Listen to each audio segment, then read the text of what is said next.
الرائد يبحث عن نقطة من هذه المباراة. كرة ملعوبة، خطرة ملعوبة، العربي يطالب يطالب يطالب، وأيضا الكثير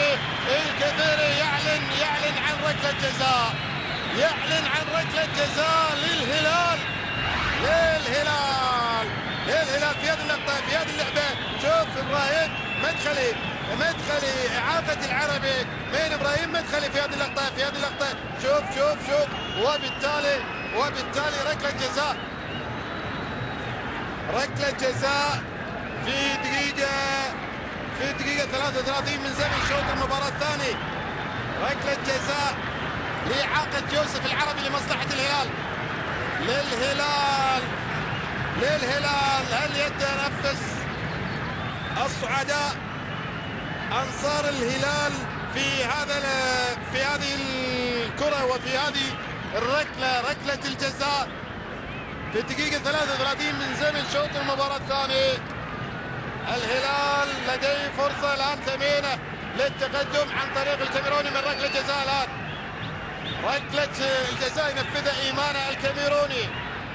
أحمد الكسار في المرمى، إيمانة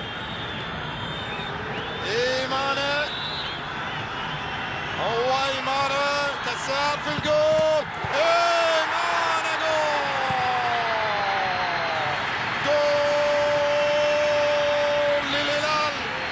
الهلال يسجل عن طريق إيمانة، وبركلة جزاء يسجل إيمانة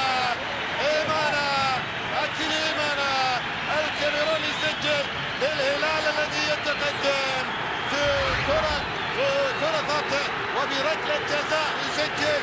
شوف التسديدة من جانب ايضا اكيليكو ايمانة اللاعب الكاميروني الذي يسجل هدف التقدم بالنسبة للهلال. لكن الرائد كان رائدا في هذا اللقاء حتى الآن، وكان قد حد من خطورة فريق الهلال، لكن بالخبرة بالضغط المستمر لابد أن يأتي الخطأ والإعاقة ليوسف العربي.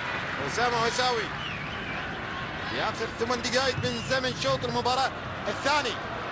هلال 1 الرائد لا شيء، الرائد والهلال الثاني، الهلال